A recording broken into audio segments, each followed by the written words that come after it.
It's your boys from the Everything College Basketball Podcast, Josh and Peyton, here to remind you all that college basketball season is right around the corner.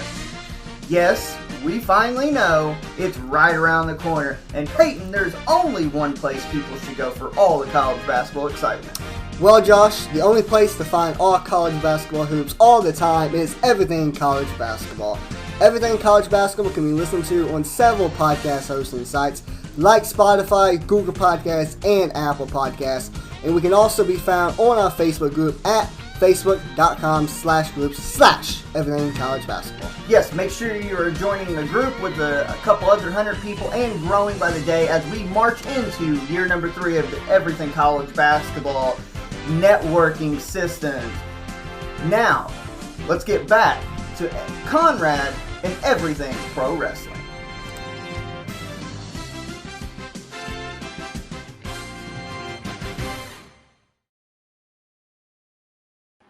Folks, welcome to Everything Pro Wrestling.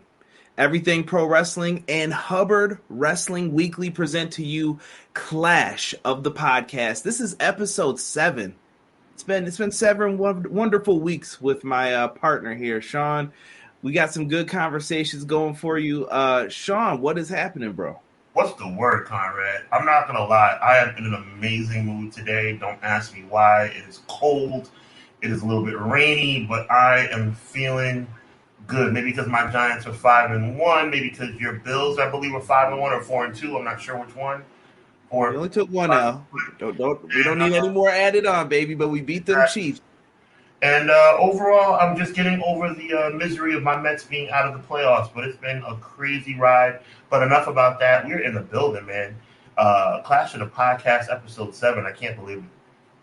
Episode 7. It's been a beautiful thing, man. I appreciate everyone who's been taking the time out to listen. We are going to start off with this intro, and we've got some interesting topics for you guys this week. So make sure you guys stick around, retweet it, send it out, spread the word, give us a follow on social media. You know what to do. All that's down below for you in the description. Let's get it with the intro.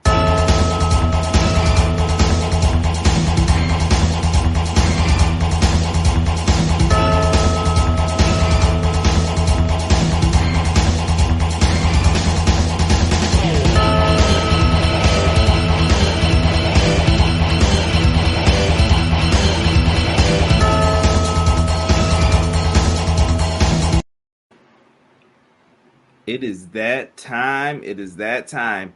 Now, I don't know if I have the date correct, but I know it's within the next couple days or I missed it already, but I have to acknowledge this.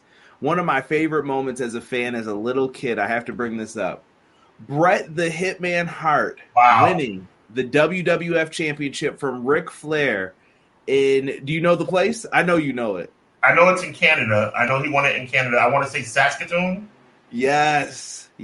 He comes out, Bret the Hitman Hart right here, gets his first WWF championship, the Winged Eagle. It's a beautiful thing. And I just remember being excited as a kid when they announced it. I was like, hold up, wait a minute. The dude who was the Intercontinental Champ just beat Ric Flair like that? Not Hulk Hogan, not Ultimate Warrior, not Randy Savage. And I loved it. I thought it was such a great thing. Changing of the guard, my brother. It was definitely an epic moment. It was on free television, so nobody, figured it would happen. I believe it was on primetime, if I'm not mistaken. I think they showed highlights, but I don't even remember for myself, being able to see it. I didn't see it live, but I just remember vaguely. I see in my mind's eye. I remember seeing the primetime banner in the background. That's what I'm trying to say. Maybe I'm wrong though. No, you're right. No, it is actually. Look, hold on, real quick. Video proof. If you can see right behind Bret, you see right in between. I wish I had a marker to show this Madden style, but right in between where his arm is with the elbow pad, Primetime Wrestling. It's up there. I still no doubt. So the memory is there, but yeah. And shout out to everyone who is joining us.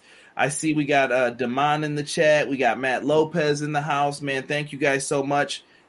Please feel free to chime in at any given point in time. I see you, Mr. Pro Wrestling. Thank you for coming in here as well. Appreciate you guys. ready to talk wrestling, chew bubble gum, and I'm fresh out of bubble gum. That's it. I know where that's from. Love that movie, They Live. The classic now. But, Sean, I'm going to let you start things off with this opening topic. You know something? I wanna put something on blast. I know Conrad hates when I do this, guys, but Conrad always is kind of like the creative force behind the show, and but he always gives me the respect and the appreciation of asking me my opinion, which I genuinely appreciate, which is why he's not just a colleague, he's a brother. But I'm gonna get off the sentimental crap and get focused. My point in saying that is this subject I felt like needed to be talked about because for me, the change in changing of the guard as it relates to the commentary teams on Raw and SmackDown, NXT as well, but specifically Raw and SmackDown, I think it definitely shows a lack of consistency and basically a lack of hitting it out the park as it relates to getting the proper combination of guys on the microphone to properly tell. And we all know as wrestling fans and now wrestling journalists that it's all about telling a story. And I feel like Michael Cole, obviously, since 1996, 1997, has proven himself to be legitimate. Is he a Mean Gene Okerlund? Is he a Bobby the Brain Heenan or a Gorilla Monsoon or a Vince McMahon when he was an announcer? No, but Michael Cole has proven himself to be a really good replacement for Jim Ross, who's also a legend, right? But now we're talking about, in my mind, and Conrad, correct me if I'm wrong, several changes over the past 10 years or so, maybe 5 to 7 years or so in the, commentary teams. And I feel like they do it every year. And I thought it was basically kind of like a ploy to kind of have everything switch up in preparation for the draft or in addition to the draft. But I don't think that's what it is anymore. I think they're picking for straws. I think that they've come to a realization that it's just not hitting, It wasn't working with Advan, and it wasn't working. I don't think, even though I like this most recent guy, he wasn't too bad, but he wasn't giving us what we needed, at least not in my perspective. And the only one who I really feel besides Michael Cole who's truly knocked it out the park is now doing college football. I'm talking about Pat McAfee. So I wanted to take a quick look back, and my esteemed colleague wanted to take a quick look back at some of the greatest commentary teams of all time. Now, there was no Monday Night Raw, but there was Superstars, and there was Wrestling Challenge, and there was Nitro, and there was, the Main Event, and there were several shows that came on weekly, Primetime Wrestling, where you had these unbelievable comedic and educational wrestling minds that came together to make pure magic. So before I go further, man, tell the people, does anything stick out in your mind as it relates to just commentary teams that just completely blew you away? Because it's not like that anymore. Yeah, so I guess let me piggyback off of you and start with what I don't like about commentary today. I can probably reiterate half the lines from the Royal Rumble 1992 just based on pure hilarity, things that I love about it, whatever. Sean, if you ask me what was said during a show today, Dynamite included, I have no idea what these guys are saying. And I don't know if that's a me thing. I don't know if that's how it's presented. Maybe I've heard it all, so I'm just kind of like blocked it out. Mm-hmm. But I don't listen anymore. And I probably haven't since the Attitude Era, truthfully. Like even during Ruthless Aggression, I just don't listen to anything they're saying. Because sometimes they lie to you and you don't appreciate that as a viewer. Like I'm like, okay, you're making stuff up to say whatever you have to say. I'll get back to you when I can. You're 100% right. But if you ask me my all-time favorite duo, it's got to be who I put on the cover. It's got to be Bobby the Brain Heenan and Gorilla Monsoon. Like I said, that 1992 Royal Rumble, I'll never forget Ric Flair coming out at number 3, and then he's just battling everybody. Oh, God, please. If Ric Flair wins this Royal Rumble, I'll never do another bad thing again. Bobby Heenan, the most villainous manager of all time, just down on his knees saying that stuff, just had me in tears. Bulldogs pressing him over his head, slamming him down. Please, oh, that was close. Oh, thank you. Thank you. I'll never do anything wrong. I never meant that about Big Boss Man's mother. Like, he even went back to old stuff. He's like, I didn't mean that stuff. Piper, he was like, Piper, it's a kilt, it's not a skirt. Then the moment Piper turns off Flair, it's a kilt, you idiot. It's a kilt, throw him over the top. And it was pure magic, man. And they were funny, actually. I know now listen, going back, if you listen to some of that stuff, you cannot say that stuff. You cannot bring up the Tito Santana jokes. Right. Absolutely not. And even Gorilla Monsoon, but some of his stuff's even said today still, like in the video games and stuff. Mm-hmm. When the immovable force meets the immovable object, like people remember these moments. And I thought they had so many, and they were my favorite even outside of the ring. You brought up Primetime Wrestling and some of those other shows. I used to love those. They would sit around the table and they would talk, but they would have funny moments within it where it's like, oh, Bobby, I'll give you this Christmas gift if you're nice to these ladies who come in. And Bobby's sitting there. He's trying to compliment them, but they're all backhanded compliments, and you're just dying laughing. Those were great.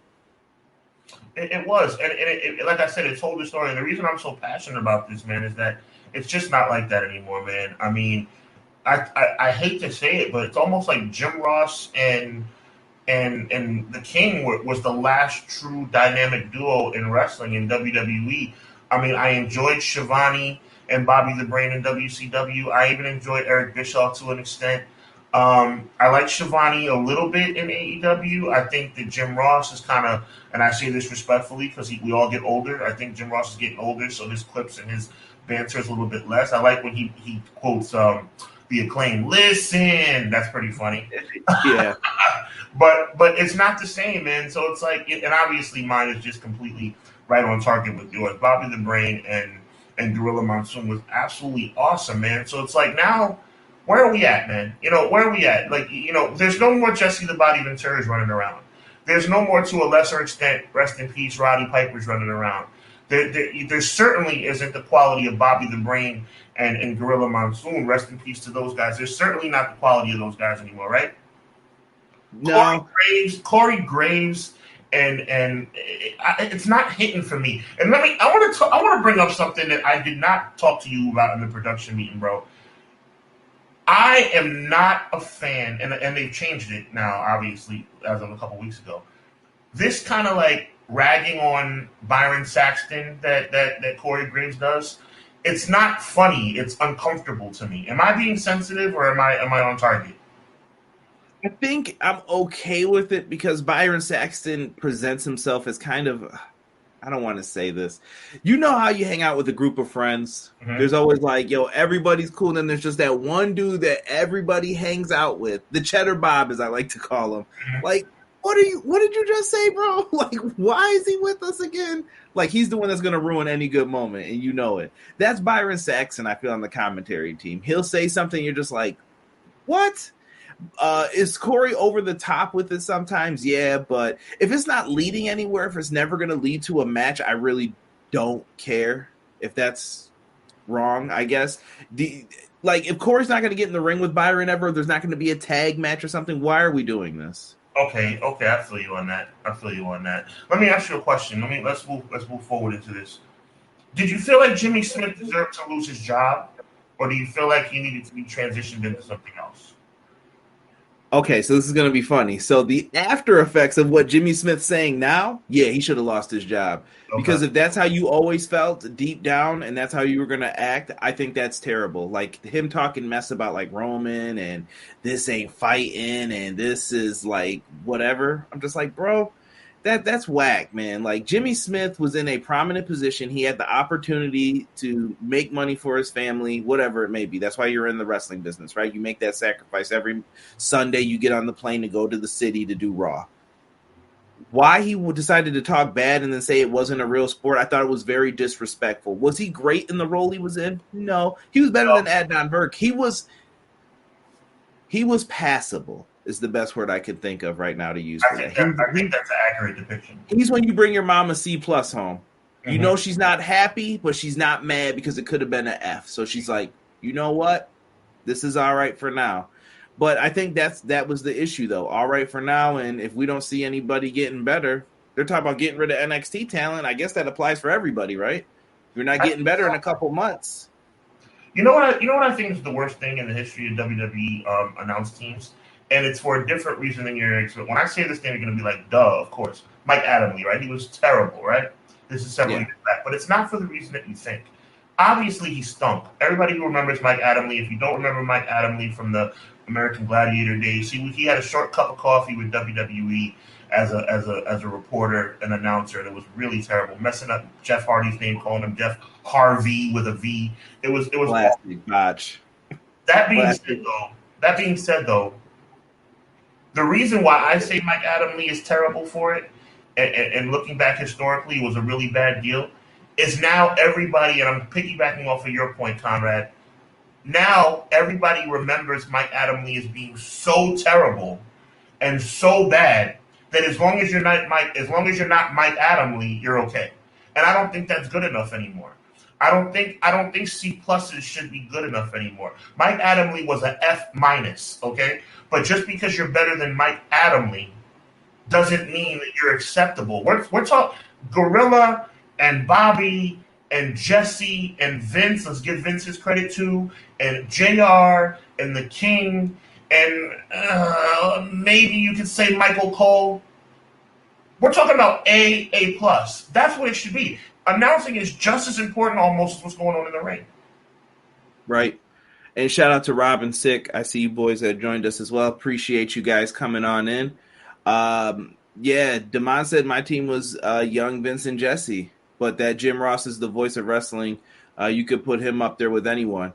And I don't know, man. Jimmy Smith, let me see, I'm going into the chat here. Jimmy Smith was too MMA. I think he didn't get it as a whole. Mm-hmm. Yeah, I think sometimes this is where I don't like the WWE's previous mindset of like, I want someone who's not from wrestling to do this. I don't get I don't know if I ever heard that. Elaborate on that, brother. Tell me why you feel like they keep going that route.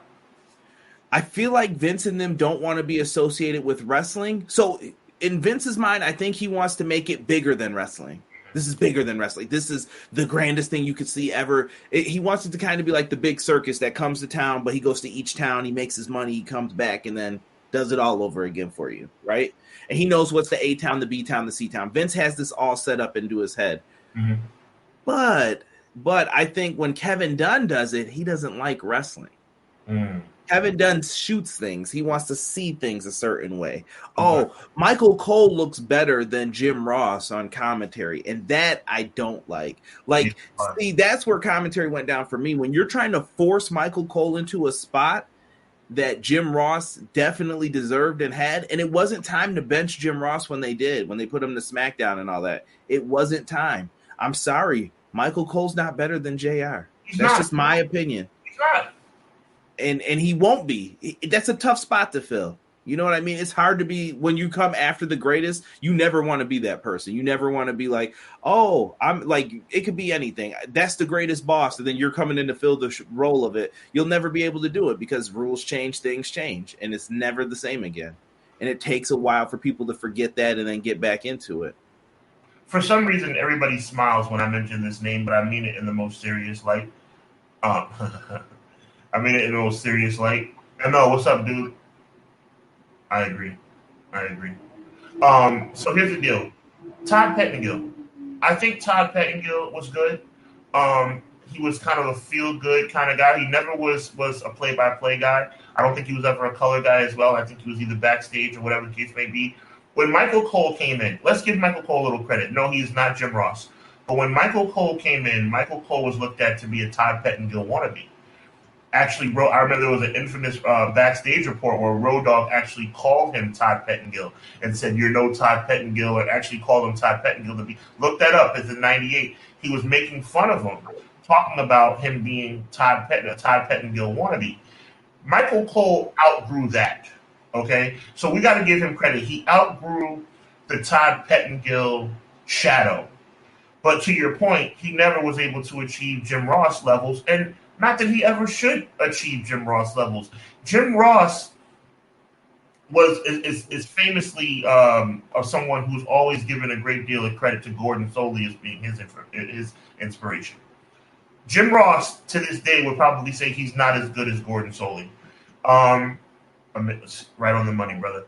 Would never say he's as good as Gordon Solie.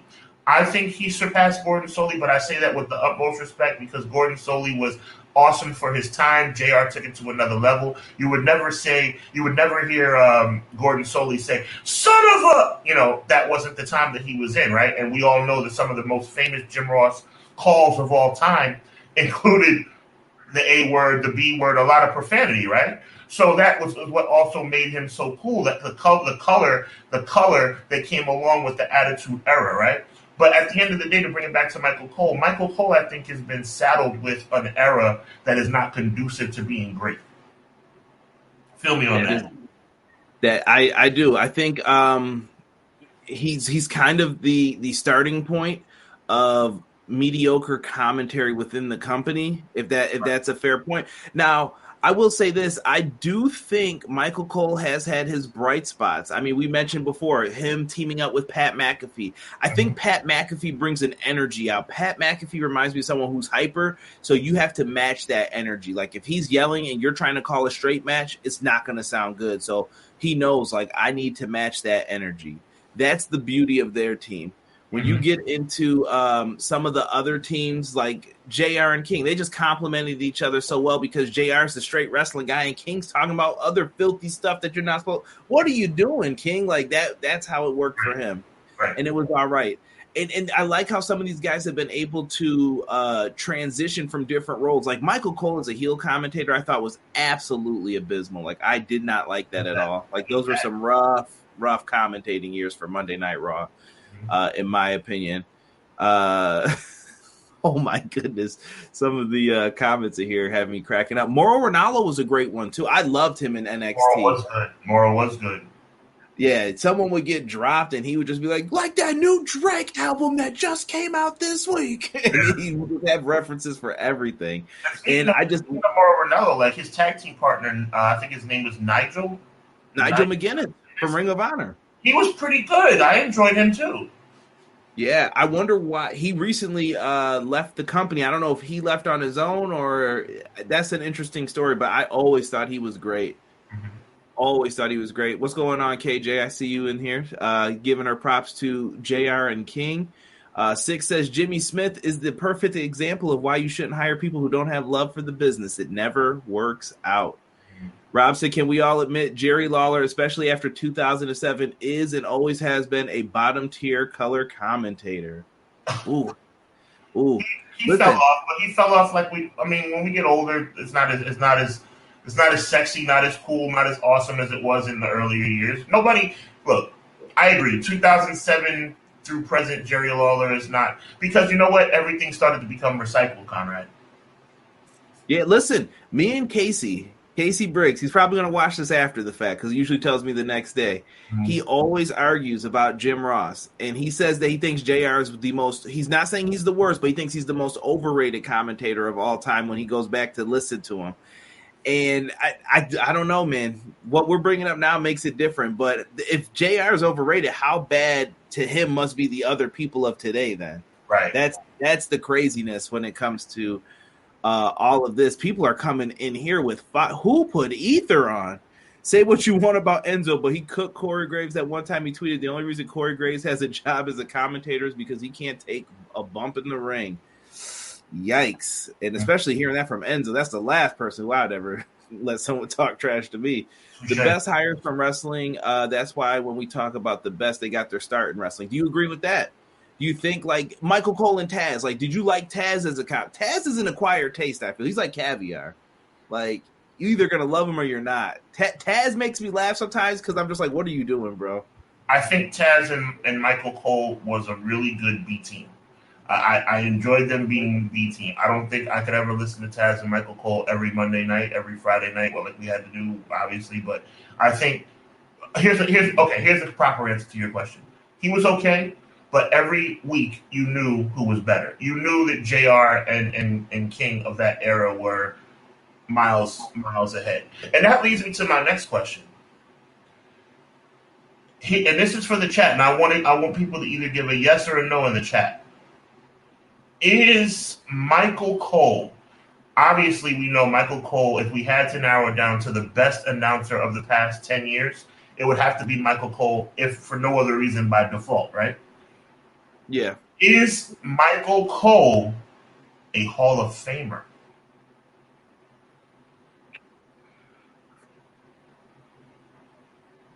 I would say by default, yes. Okay.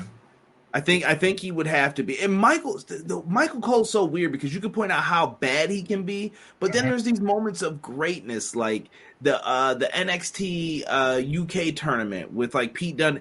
He was remarkable on that. I thought he did a great job. He has these moments where I'm just like, yo, that was a really good like show. Like Michael Cole did his thing right there, and it's just very, very awkward to see it happen with him. I think he should be. I wish they would put more announcers and everybody in there. He said that awkward silence when he asked that question. I mean, no. Shout out to Six and shout out to ML for answering the question. Yo, Sick. For me, I think I kind of expected that awkward silence because it's really not an open and shut case. Michael Cole, I think all of us, me and Conrad are in our 30s, so we've had the best of both worlds. We've seen the best of the best come down the pipe. Michael Cole is just the best now because there's nobody else. But does being the best of a mediocre era make you Hall of Fame caliber? I think in this case it does. Because if we didn't have Michael Cole, where would we be? That's the question. Rob says for his overall contributions, yes, but what constitutes a WWE Hall of Famer? Oh, he came back with a question. I would say, you want to take this one? Or No, I want to hear what you have to say because I don't think there's a real answer to it. I think, as we're talking about commentary to stay on focus, I think you have to be a voice of your generation to be a Hall of Famer from a commentary perspective. Michael Cole is the voice of a mediocre generation, but he's still the voice of the generation, if that makes any sense. Gordon Soley was undoubtedly the voice of his generation.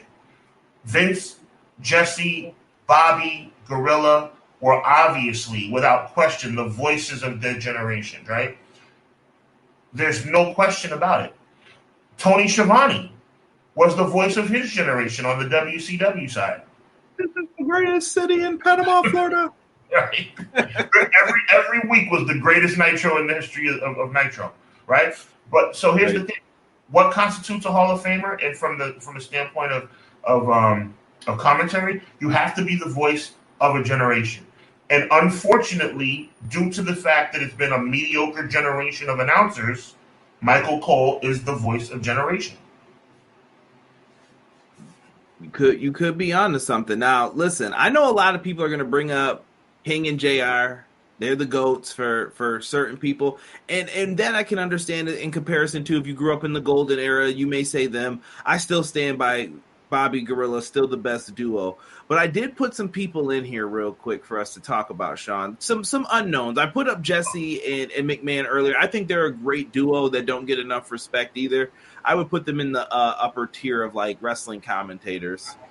I would give the nod to Jesse and Gorilla over Jesse and Vince, though. I do like Jesse and Gorilla they used to do a lot of the pay-per-views and stuff together, is what I remember from them. Shout out to BJ joining us. What's good, BJ? Hopefully you guys catch him every Friday on Everything Pro Wrestling's audio version with BJ's The Count. Make sure you guys check him out. Hold on. Rob says Joe Naismith is an NFL Hall of Famer, and his numbers are the definition of pedestrian. Jeez Louise. Hey, listen, I think when you predict the Super Bowl, you I don't know, man. That's awesome. I think if Vince wasn't in his ear as much as he would be respected as a commentator, because Michael Cole has been killing it since SummerSlam. But once again, new boss, different presentation now, right? Gorilla and Jesse, yep. See, Matt's right on ball with you. He agrees. But I wanted to bring up some kind of unsung heroes that I didn't know we were going to get to bring up. I have a duo first that I have to bring in that I love for, I think it was a year. Now, listen, I love Jim Ross in WCW. Jim Ross, if you don't know like a great Jim Ross, I'm looking right into the camera when I say this. Go listen to Jim Ross call Ron Simmons beating Vader. If you think Jim Ross is not that good, this is one of those ones that I always use when someone's like, oh, Jim Ross was only for those one-line bites in the Attitude Era. I'm like, no, Jim Ross was great. Like, go listen to old school WCW. JR was the man. Him and Tony Schiavone were fighting to be the top announcer. Eric Bischoff was the C-Team announce team. Think about that for a second. Bro, this team right here, Paul Heyman and Jim Ross, for the 1 year that we had them, absolute legends. Absolute legends.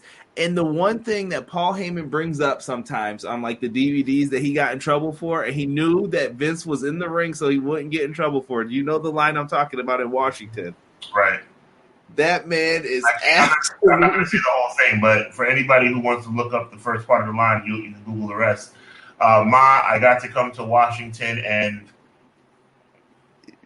it was a reference to of the president at the time, and it was just a crazy time to be a fan. But I loved the banter between them. And JR said he was literally annoying, like he hated working with him because they would really be arguing on air.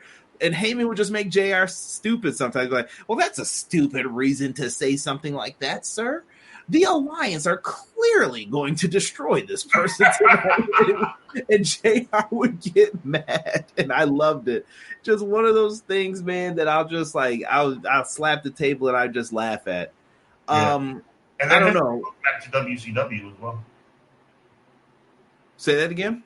I said their history as a team goes back to WCW. Yeah, I actually just watched Sting Squadron versus oh my goodness, what was the Dangerous Alliance? I just watched that, and I was like the lead up. There was some commentary between them on there as well. I absolutely loved it. I don't know if you had any like unsung groups. I got one more, but I wanted to throw it to you. If you had someone who you could just think of that's like an unsung duo or a team that you don't think gets enough respect. I don't have a team, but it's in the Todd Pettengill family. I'm a big fan of Sean Mooney. I love Sean Mooney. I think he brought a level of professionalism. Obviously, he was a very talented real-life reporter. He did some work for WWOR after his WWE tenure came to an end. But I liked Mooney because Mooney was a wrestling guy and a news guy, and he brought the two together nicely. Yeah, and maybe that's why they picked like Michael Cole during that time. Mm-hmm. Maybe that was another good reason. I'll throw even Kevin Kelly and Don Callis out there for New Japan. I thought they were great. Like New Japan's had some pretty good English commentary teams from time to time. And I got to bring this guy up. This is the one who Casey always argues with me. He thinks he's the GOAT. Joey Styles used to call shows by himself. By himself in someone's basement. He's just down there. They put the ECW backdrop just like me and Sean are doing right here, just talking in front of a camera. And Joey Styles is sitting in there, oh my God, and doing all of his stuff that he always likes to hit and get in there. Is Joey Styles really, where do you put him on there for yourself? Like, is he memorable to you? You're a New York City guy. Yeah, I got to give Joey Styles a lot of credit. I think Joey Styles' time in WWE was a little bit mediocre, but from the work that he did, what made him famous in the ECW, like you said, working shows alone. How hard is it? Excuse me. How hard is it to work an entire pay-per-view all by yourself and still be entertaining? Like he never. I mean, you don't have a chance to take a breath. You don't have a chance to throw it back and get yourself together. You have nothing. There's no net when you're working by yourself. Joey Styles was unbelievable. Think of how many pay-per-views Michael Cole lost his voice. I remember WrestleMania 19, I believe specifically, when Brock wins. His voice is going out as the show is ending. Mm-hmm. And Joey Styles was doing whole shows. Like, props to him for that, man. And Cole had a partner there to help call it with him. Also, RIP to Michael Cole's shoe after he got F5'd. I forgot about that. BJ said, I do think in hindsight we need to give more respect to Mike Tenay and Don West. Ooh, that's another unsung team. And you know what? Prayers to Don West, man. I hope him and his family are doing well. I know he's dealing with a lot right now. So if you guys do make it over to his Twitter, I think Mike Tenay has it up too. He is still taking donations, I think, from him and his family to help out and cover everything that he is dealing with. You guys can read up on that if you'd like. My favorite Vince-ism is the 1, 2, and no, that was not 3. You know what he also would do? He would also say 3 and then take it back as well. Yeah. Jim Ross and Jesse in WCW were very good as well. Yeah, I think the ones I watched recently were Tony Schiavone and Jesse calling some of the action too. And then Tony was dressed up like Jesse for the Halloween show. Where's the Joey Styles love? Oh, see, there we go, Stick. I'm sorry. I was getting to it. Jim Ross is like the voice of God for wrestling, like Morgan Freeman. Kevin Kelly and Jim Cornette were decent too for their time. Kevin Kelly gets slept on a lot, and I think he was hated because he was a Jim Cornette guy. Kevin Kelly and Steve Corino from ROH, yeah. I also really like the team of Taz and Cole on commentary when Taz would say, "Here comes the pain." Yes, I used to love that. That reminds me of the video game days. Joey Styles is incredible. Taz and Cole could be super entertaining together. Also, Taz and Excalibur, yeah, they're pretty funny together too. Excalibur calls him out on that mess, but you got to watch Dark to get that. Kevin Kelly's super underrated, and I really like Ian Riccaboni. What do you think of the ROH team, Riccaboni and Caprice Coleman? Yeah, they're good as well. I think that they have a little bit more polishing they need to do, but obviously, they're on the come up. I think they paint the ROH picture the way it needs to be painted. Right, and there's Rob mentioning them too. He also put Matt Striker and Vampiro. If you love Lucha Underground, and I loved me some Lucha Underground. I adored this. Joey Styles and Cyrus were so good. I love Joey Styles. I'll give him his flowers, but now we ain't getting into that. Nope, I ain't touching it. Yeah, that's what it is, man.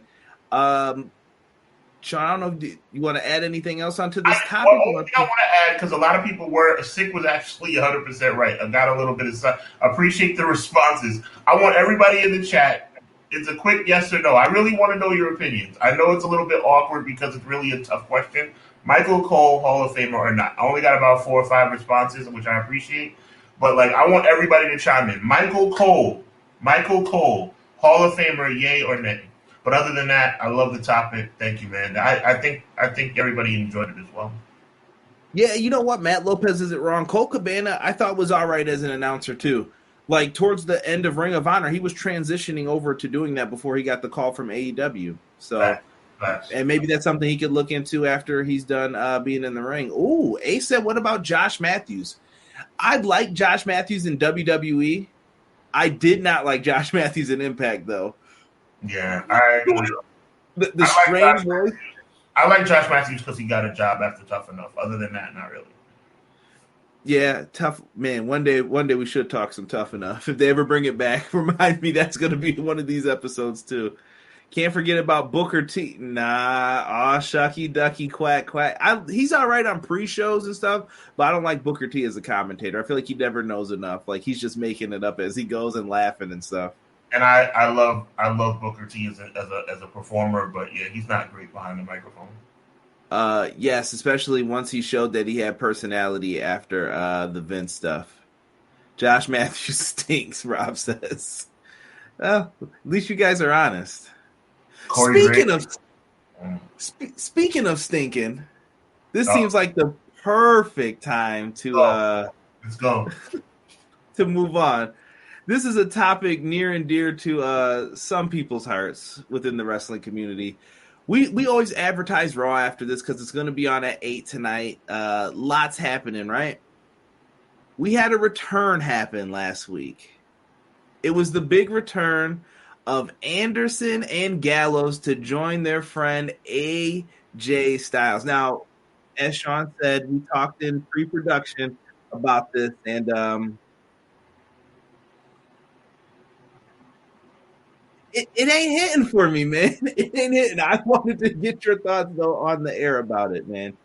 I wasn't feeling it. And I can tell you why, but I want to hear your reasons first.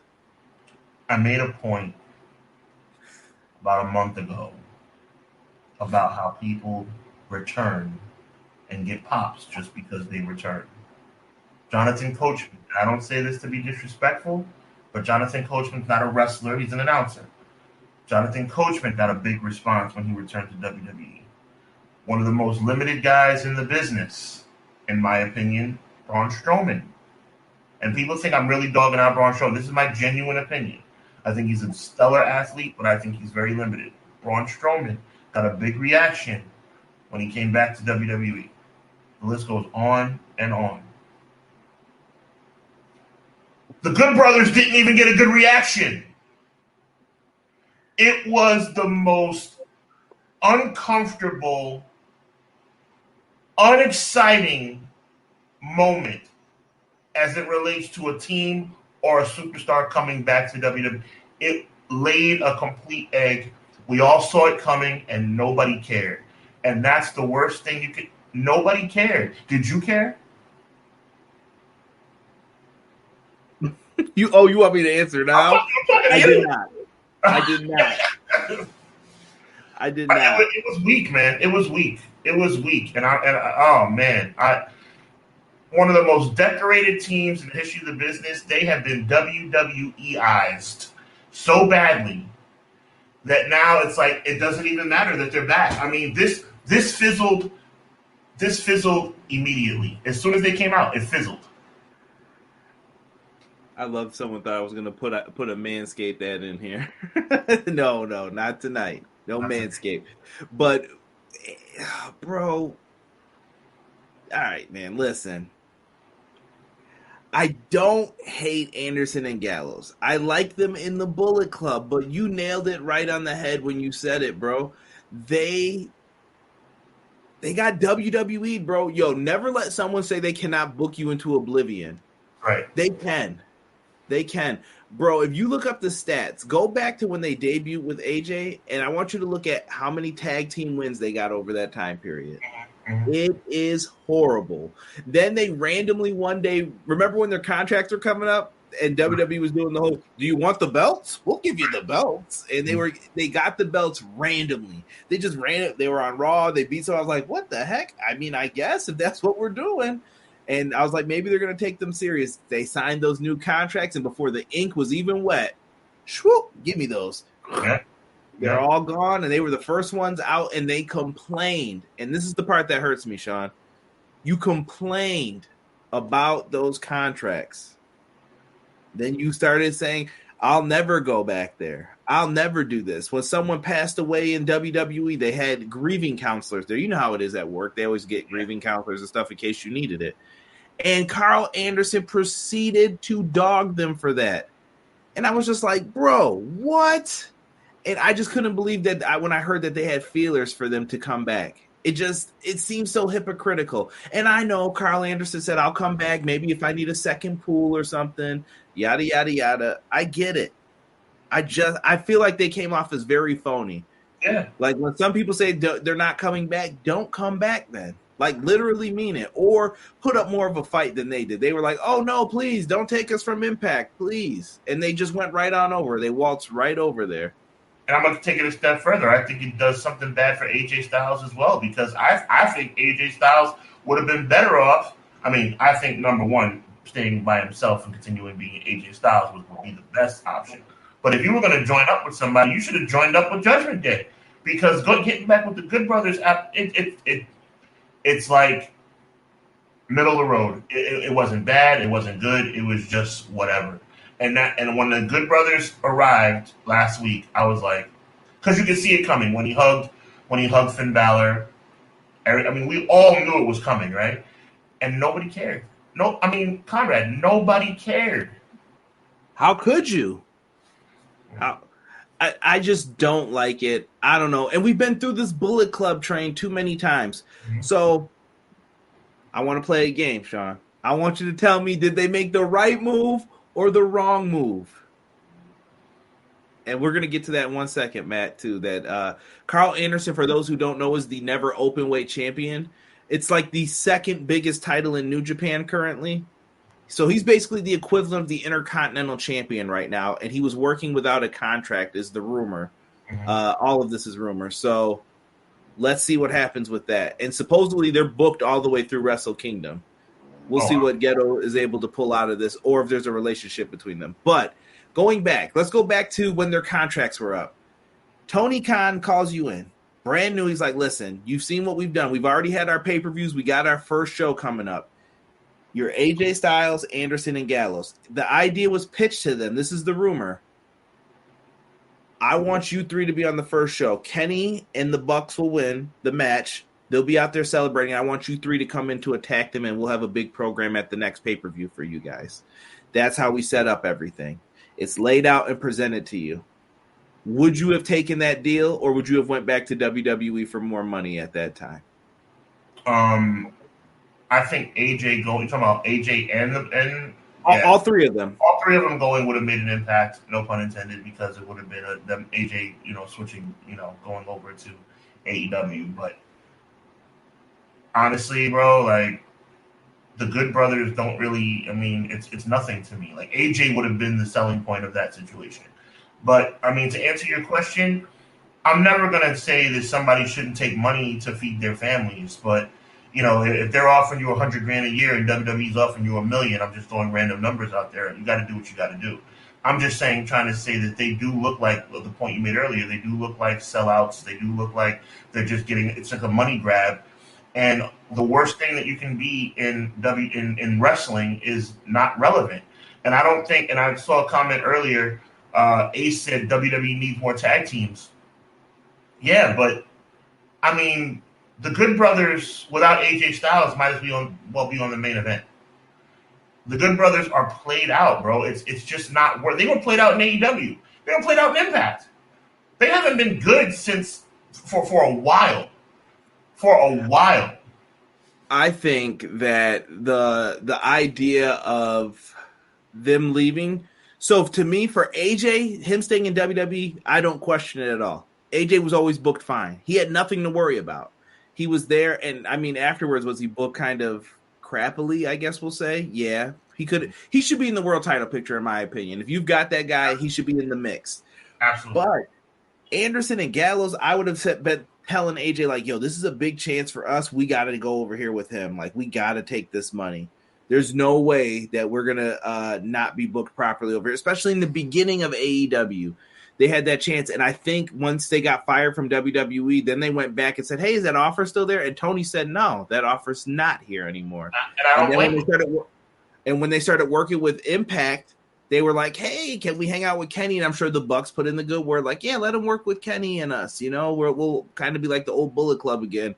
And Tony was like, sure. And then when the time came to an end, he was like, nah, I still don't need you. I'll call you if I need you guys. Thanks.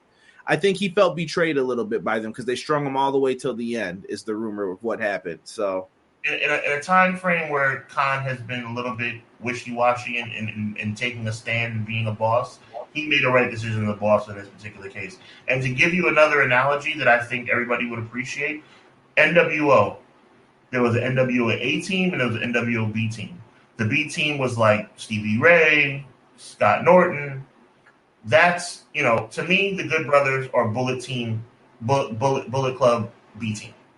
The A team is the Bucks and Omega, and to an extent you have Adam Cole, the Good Brothers, and AJ. And AJ would be A team as well, but the Good Brothers, no. Man, Matt Lopez coming to saying the Kingdom over Anderson and Gallows. Woo. In 2022, I agree completely. Bro, ain't nobody said I can't wait to see Carl Anderson in the ring. So, Exactly. Look, my question is then, Sean, does this open the doors? Like, is there a possibility WWE and them work together, or is Triple H just being kind and saying, finish out your dates, then come over here afterwards, or you could do both? I think if you're using the Good Brothers as a parameter to bridge the gap between other organizations and WWE, that bridge is going to collapse. Because that's not the way you start building a bridge. Maybe it can lead to more negotiations down the road. Maybe it can lead to some people talking and having some conversations. But to me, WWE, this is a mistake by Triple H. The Good Brothers coming over, to me, sings desperation when they don't need to be desperate. WWE's been the most entertaining it's been over the last 3 months that it has been in the last 4 years. So they need to kind of ride that wave. Bringing in the Good Brothers was corny to me. Either leave AJ Styles by himself or have him join the Judgment Day. And by the way, I would have loved to see AJ join the Judgment Day. That would have had a lot more impact than the Good Brothers coming back. Right. BJ says the Kingdom need to go to AEW. Adam Cole needs his old stable since Kyle and Bobby are out. Ooh, I forgot about that. Yeah, that was a ROH remix right there that they could end up doing. AJ has been directionless the last 2 years. He went from main eventing with Taker to the IC champion to babysitting Omos. The babysitting Omos was the worst thing that I thought they could have had them do. Good Brothers haven't been good since New Japan. It's okay to say it. You're not lying, bro. I will co-sign that. When they were with the Bullet Club. I'll take Bad Luck Fale over both Carl Anderson. Woo. They are Buff Bagwell and Scott Norton of the Bullet Club. Yikes. And Rob said, B team, go, go. Good old Curtis Axel. Jeez Louise. Like I said, I don't want to be repetitive, but I believe it deserves repeating. When people come back, they get pops. Just by natural reaction. When you're surprised to see someone, the coach, I keep using the coach as an example, and I mean this in the most respectful way. The coach got a standing ovation when he returned by surprise to WWE. It was like Hulk Hogan or The Rock came back. He got a standing ovation, and that's okay. When you see somebody you don't expect to see, you get excited. You get excited. When the Good Brothers came back on Monday, it was like I can't even describe. It wasn't a pop. Was it a pop? Was it a pop? I didn't think so. It wasn't. I felt like theirs and the Kingdom's like showing up both came off very like, what? You know what I mean? Like everybody was just like, oh, okay. All right, let's see what they do. So let's see what happens with the capitalization of this.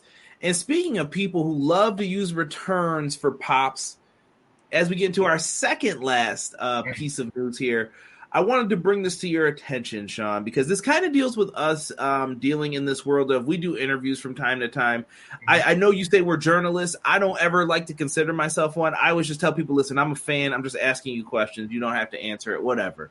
But I see your point too, though, as we sometimes want to be taken serious in this. So you have to know like what's going to happen in this. Ariel Helwani is one of the best out there when it came to MMA for quite some time. And now he's also involved into some of the aspects of pro wrestling. He loves pro wrestling, and he's also a Buffalo Bills fan. So shout out to Ariel Helwani. Nice. Now, he did an interview with Tony Khan, and this is actually a screenshot from his podcast, the Ariel Helwani Show, where he had Tony Khan on it's probably over a week old now. And he was just asking him questions about the CM Punk stuff. He said he couldn't answer. He asked about the MJF contract stuff. He said he couldn't answer. And he said that, yes, he outright asked him those questions, and he knew he couldn't get an answer. But at the same token, Ariel Helwani then asked, well, how do you feel about it? Like, that would be like me saying, Sean, I know you can't speak about it, but what are your feelings towards CM Punk at this moment? Like, it's not going to lead to legal implications, but I'm asking you how you feel. Tony Khan said no comment. He avoided all of these, but he was also very accommodating with his time in that interview. The interview did have some awkward points where Ariel Helwani, so MJF's interview was the interview that was not cleared by AEW's PR team. So he was like, oh, I thought you didn't like me, kind of. And it got brought up a couple times, like, it's a very me thing. Like, you know how I am as a person. Yeah, I will bring up stuff and you're like, dude, why do you keep repeating this? Is there an issue? I'm trying to clear this up. And I'm like, no. I have to make sure for me, like, are we good? Cool. So I get what he was trying to do there, but it was very awkward to do it on camera during an interview. Like, are we good? Yeah, we're fine. Tony said it like 3 times. We're good, man. Don't worry about it. Yeah. And he was very accommodating. Like, he even let him step away for a second. Tony came back and said, I'll answer whatever you got for me. Ask me whatever you want. And he didn't say answer whatever, but he tried his best. He asked question after question. He was stonewalled for most of them. And it was basically Tony Khan promoting his show. Mm-hmm. Ariel Helwani then afterwards went out and said that it was one of the worst interviews he thought he ever had. He said the guy didn't want to answer anything. He said AEW freakazoids are going to come after me for this. And this set everyone into an uproar. Things were found out. And I think stuff that I knew everybody started to find out. Number one, he just did an interview with Triple H. And someone said, why didn't you ask Triple H about Vince McMahon?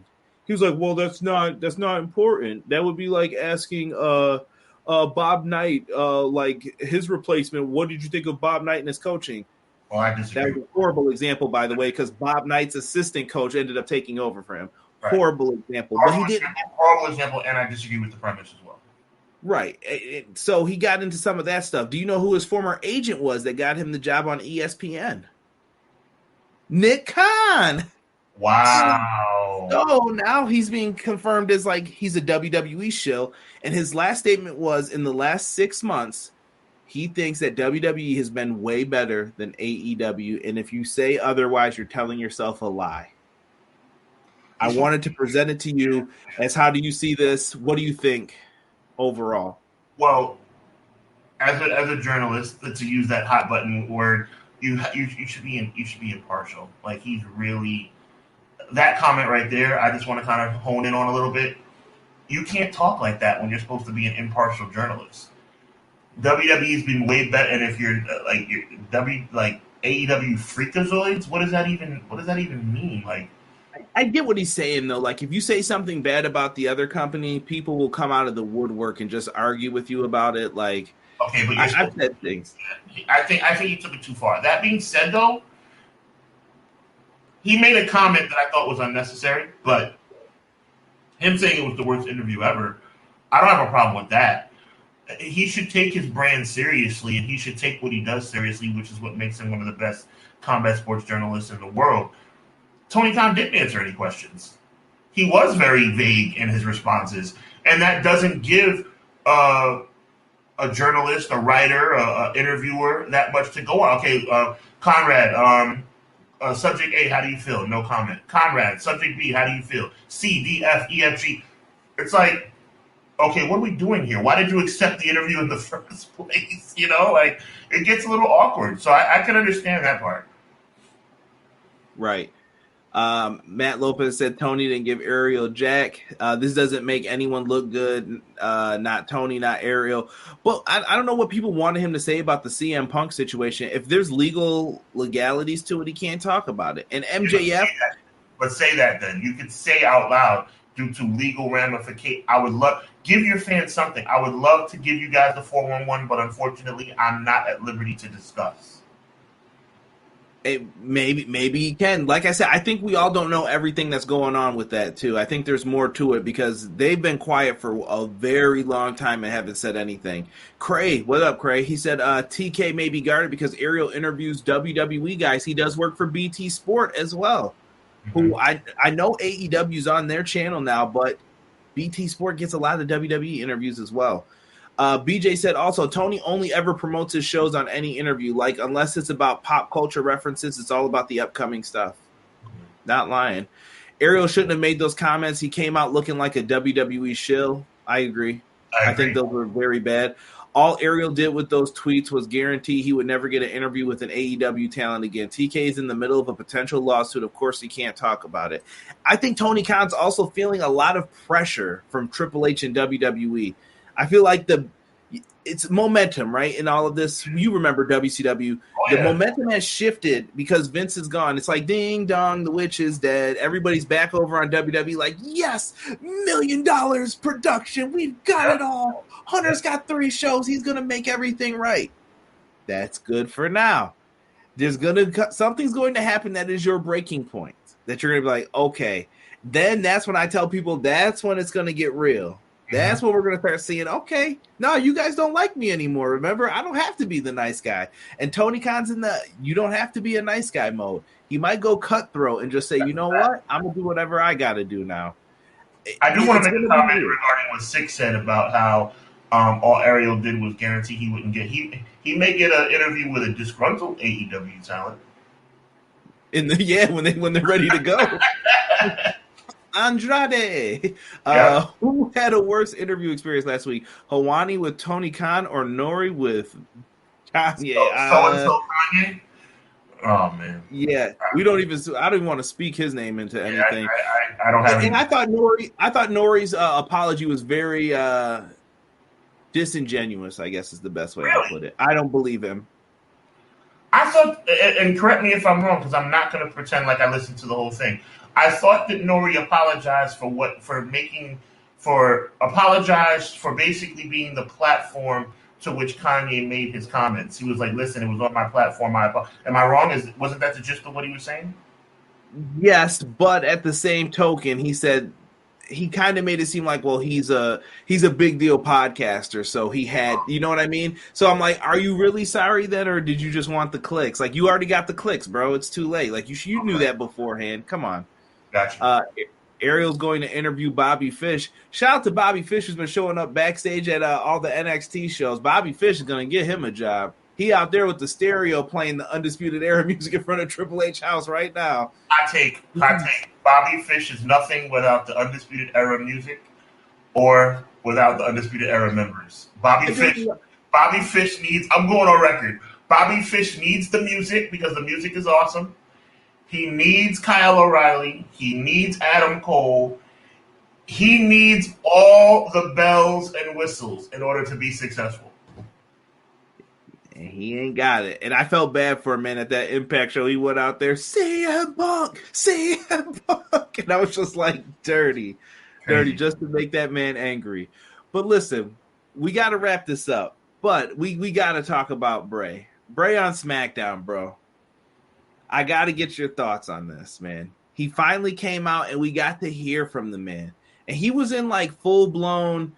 I felt like he was himself for the first time. Like, he didn't have to play a character. He didn't have to be Husky Harris, or he didn't have to be... He was Wyndham. Mm-hmm. What did you think of it, though? Did you think he... Did he feel real to you? How did you feel, like, watching this? Like, was it a big-time moment? I absolutely loved it. But the problem I have... I don't like, and I'm going to keep this brief, I don't like when you got something good going and you interrupt it. I'm going to give you a perfect example. Last week on Raw, you had a really cool moment with the Bloodline and Sami Zayn cutting off Roman Reigns and getting into it with Jey Uso, right? And he's like, everybody loves Jimmy, everybody loves Solo, but you know what, Jay, you're not Usi enough. You need to be more Usi. But they cut it off with Riddle. No, let that continue to play out. We want to know what's going to happen next. Same thing with Bray Wyatt. You cut it off with the vignette. So it's like, and it does lead to some intrigue. Like, is Bray Wyatt being led by someone else? Is Bo coming back? Is that Bray? Is it simply Bray's alter ego, or is it another human being? It's cool, but that interview, let that interview just run its course. Let him say what he has to say. Don't leave. Everything doesn't need a question mark. I know wrestling's all about what's going to happen next. Everything doesn't need a question mark. And I felt like that great interview left an unnecessary question mark, if that makes any sense. Yeah, that was... I feel like they want the cliffhangers. To me, out of the 3 shows Triple H is producing, SmackDown's the A show. Am I wrong in that thinking? I feel like they're getting everything that's big. It's happening over there. You're not wrong. And I feel like that's what they want to do with it. And Raw needs content filler. They need filler, like to just get stuff over to make sure that it's happening. Oh, this is a good question for you too. What'd you think of the new theme song? Did you like it? It felt very unwrestling-y, if that makes sense. It did, like, it had percussions. It was kind of slow. It felt like a song you would listen to, like, on the, you know how, like, you buy a CD and they have the 3 songs that you're like, oh, these are the music video songs. And then you hear the one song and you're like, oh, this is for me, kind of, because I bought this. I like Bray's old theme. I mean, I could have done without the song change. Every return doesn't need a new theme music, but whatever. Okay. All right. So, did you like it? I thought it was pretty cool. I didn't hate it. So I'm one of those people, I don't like answering it within the first, like, couple weeks, because I usually hate every new theme when it first happens. I'm like, no, why did you do this? And then it's like the Judgment Day theme with Edge. It grew on me eventually. It took me going to the gym and listening to it, though, and I was like, yeah, I kind of can feel this now a little bit. But it took me a second. I'm going to take you back to 11 years old. Shawn Michaels, to me, has the greatest in-ring competitor of all time. Shawn Michaels also, to me, has the greatest theme music of all time, right? When the DX music came out, I was pissed. I hated it because I love Shawn Michaels' music, but then DX music grew on me. So it's the same premise.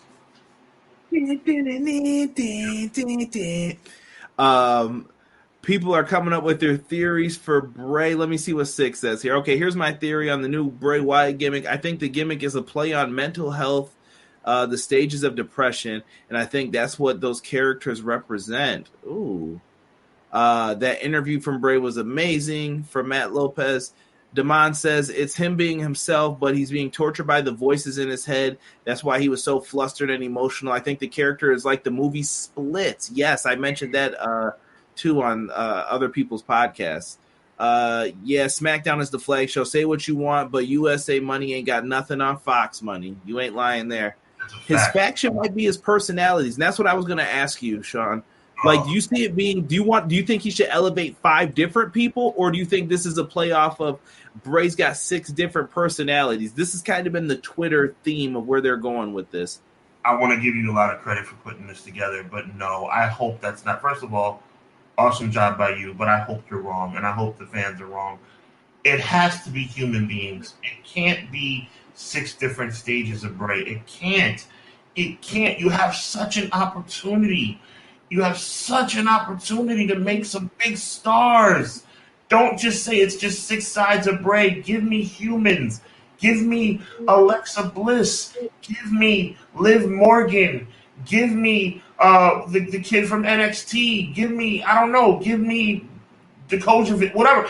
Give me humans. Give me Baron Corbin in one of these roles. Like, don't. Oh, you're making me sad. If this turns out to just be 6 faces of Bray, I'll be very. Would you not be disappointed with that? I think you need to use this to elevate people. But, like, let's be honest. Joe Gacy's gimmick, most of the stuff in NXT ain't working. Right. I just don't feel it at this point. I'm not a fan of – I like Carmelo Hayes. I think Braun Breaker kind of needs a facelift. I don't want him to be stuck down there. Mm-hmm.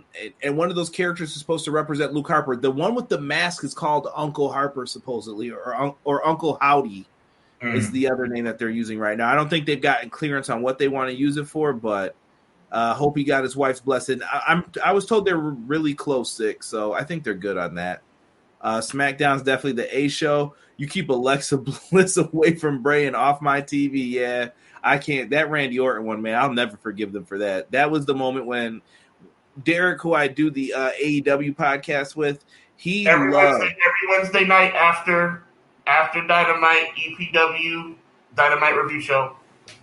Tuesday tomorrow, though. Yep. Tuesday tomorrow. So when it comes to, like, Bray, I knew he was sad when he saw him lose that way. Like, it was so weird. The stuff coming down her face, RKO, he's done, and he loses, and then he just vanished. And he was like, yo, he's done. Like, when people get to that point, I feel bad for them when their character, like, loses so much that they're like, yeah, I'm through with it. Right. It absolutely hurts. Matt Lopez says keep Breaker away. He said he needs a heel turn, excuse me. Yeah. So I'm with you, bro. I think Bray should definitely try to elevate different people. He could definitely even come up with new characters with all of this. I'm intrigued, though. It's not Bray's. I know you didn't mean it like this, but I'm just throwing it out there. It's not Bray's responsibility. It's WWE management's responsibility. It's Triple H's responsibility. You have an amazing opportunity, bro. Yo, it's called the Bray 6 or the Wyatt 6. You have the chance. For the love of God, look, feel me on this, please. You have a chance to build 5 stars immediately. Well, it's a no-brainer.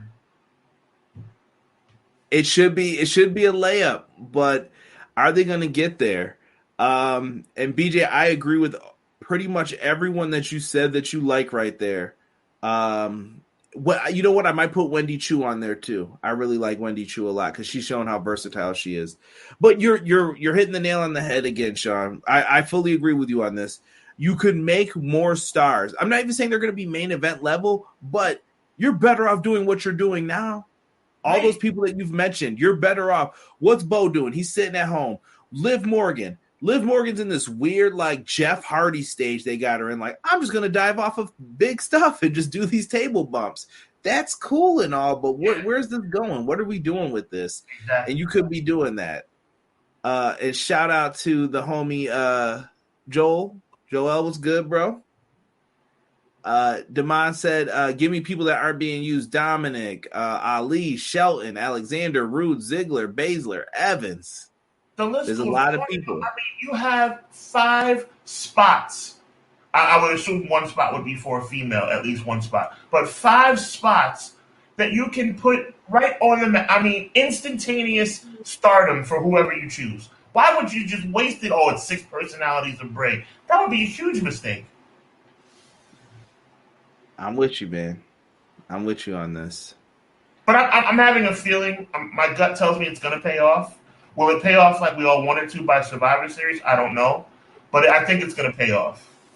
What's the War Games match? I'm pretty sure we're on track for the women's, right? It's got to be the Damage Control, Bianca, right? Yeah, with Alexa and Asuka. Yeah, that vibe. Yeah, I'm sure there's going to be other friends in that match. But what's is the men's War Games match? Is that going to be?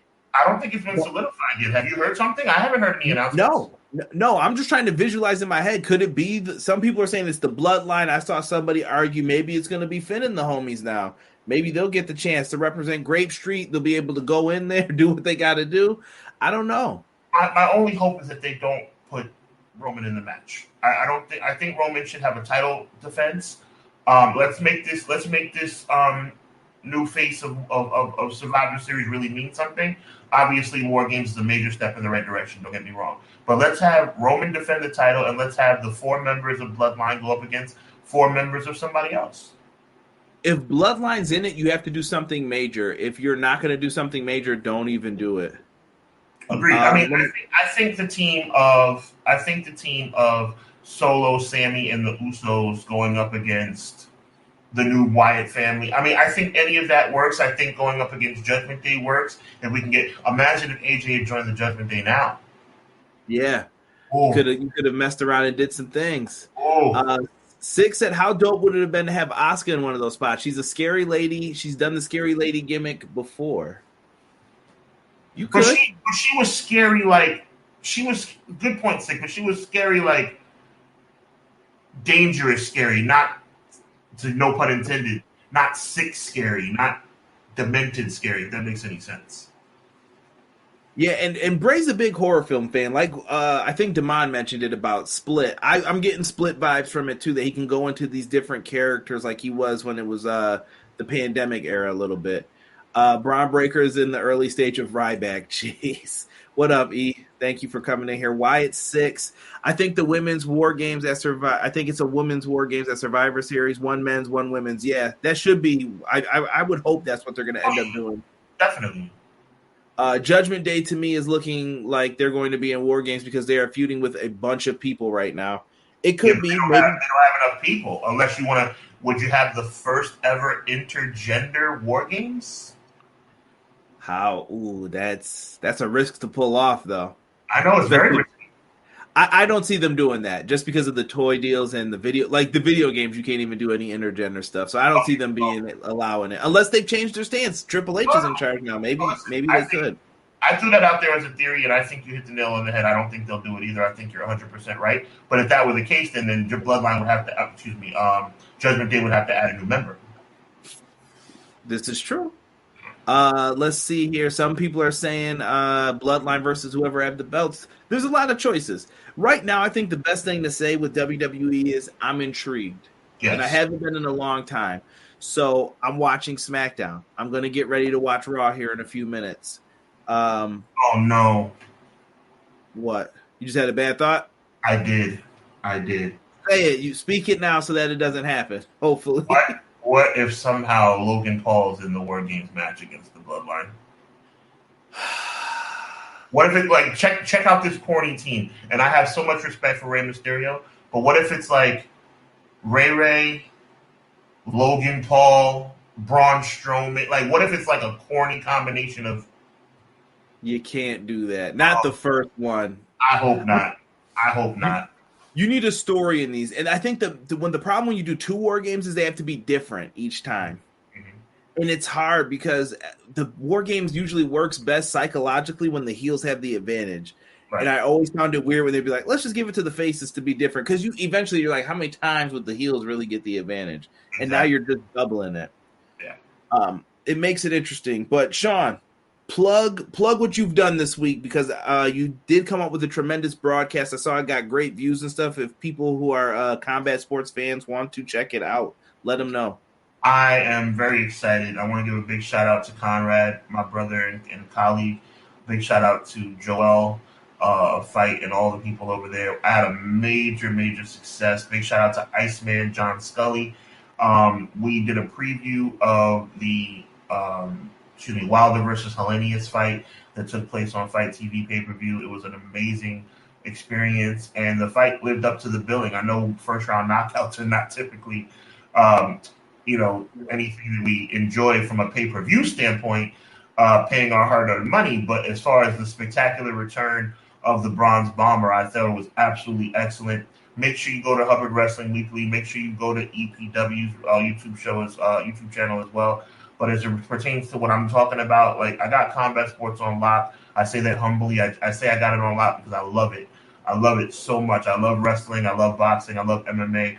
And that's what we were talking about. And make sure you check out Hubbard Wrestling Weekly tomorrow, as I do what I used to do a long time ago, which is create these custom editorials as I talk about the return of Deontay Wilder right back into the title picture. So check me out, Hubbard Wrestling Weekly on YouTube, Hub Wrestling Weekly on Instagram, and Hub Wrestling _MVP on TikTok. 1.7 million views and counting. God bless, man. And Conrad, as always, man, appreciate you. No, all good, man. And I want to give a shout out to everybody who joins us in the chat every week. I want you guys here every Monday, so make sure you guys are checking us out. And to those who are AEW fans, we will be back tomorrow, 10:05, our usual time. We're going to review AEW Dynamite, so no Wednesday show, but you're getting it a day early. So that'll give us some time to get into it. And for me and Sean, we'll be back next week on Monday. 6:05 is the time where you can catch us, just like those old classic WCW broadcasts, and we are going to be talking some pro wrestling for you guys. It could be some WWE, could be some AEW, could be some independent wrestling, could be a mix, it could be some classic wrestling. But you want to make sure you are subscribed to both of us and keep it locked here first. For myself and Sean, we are out. 1.